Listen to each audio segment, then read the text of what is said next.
Hey y'all, and welcome to the video. For this video, I've got some oil analysis data back and I am making the video to share that data with y'all.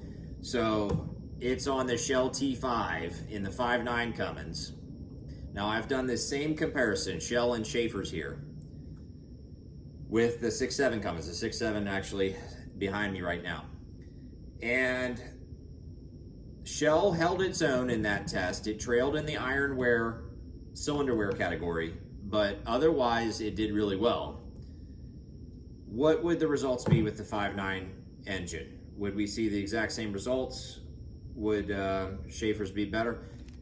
Frankly, I've done 3 oil analysis with Schaeffers and I've been blown away by how good the results were.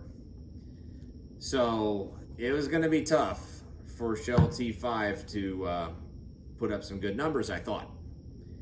Well, let me put some numbers up on your screen and we'll take a look.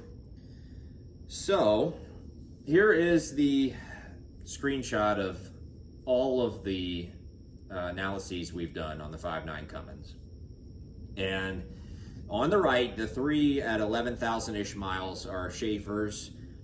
Really impressive results on these. I mean, look at those iron wear numbers, 455 on Schaeffers, and the average is 24, but that's in a 10,000 mile or even less, 7,500 mile maybe, interval.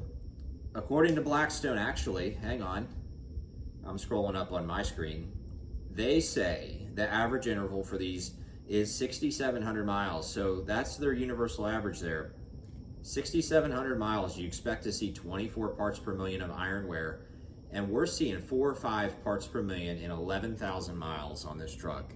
Exceptionally low iron wear. So after 3 tests with Schaeffers, I was concluding that it's the Schaeffers. I mean, either I have a really good engine or it's Schaeffers doing that. It was going to be really interesting to do Shell T5. I use Shell T5 a lot. I have at least 100, maybe 150,000 miles worth with Shell T5 in this engine. I've also got a good 100, 120,000 miles worth of Schaeffers in this engine. So both of these are my top 2 right here as far as oils I've run. They're both synthetic blend.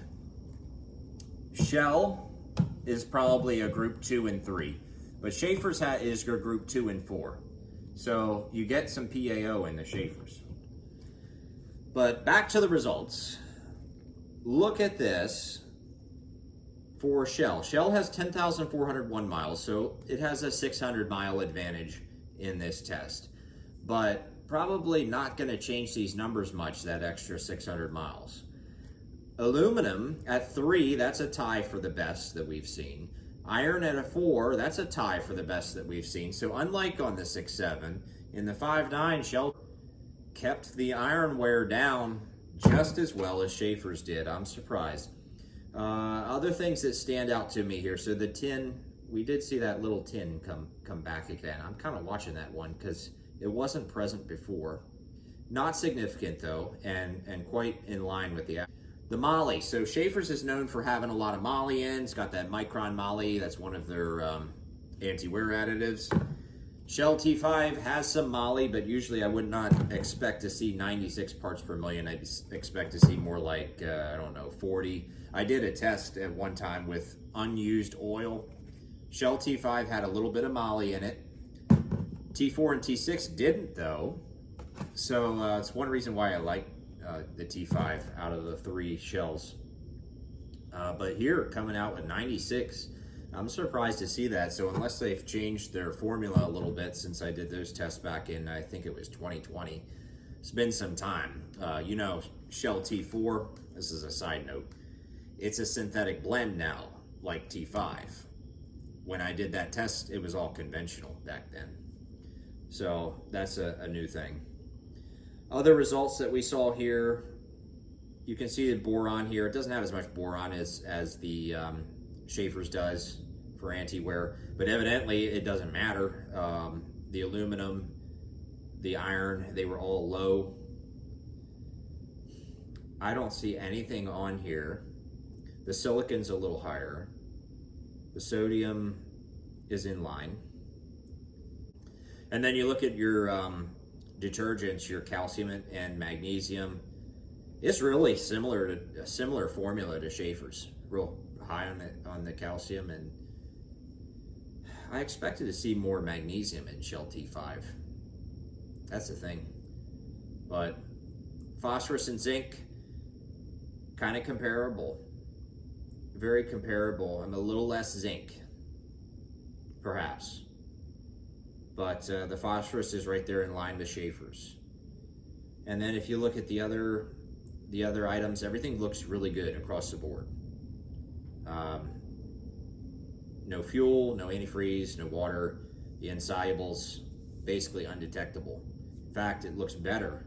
Looks better than the 0.1 that we had before. So when you consider that the Shell T5 is half the price of Schaeffers, you can get it off the shelf at Walmart. 10,400 miles on it, and definitely looks like it could have gone longer. I'm pretty impressed.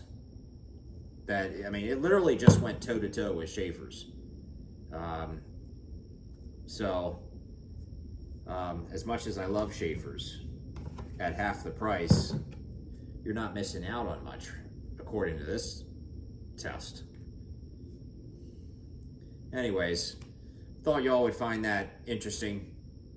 We'll catch y'all in the next video.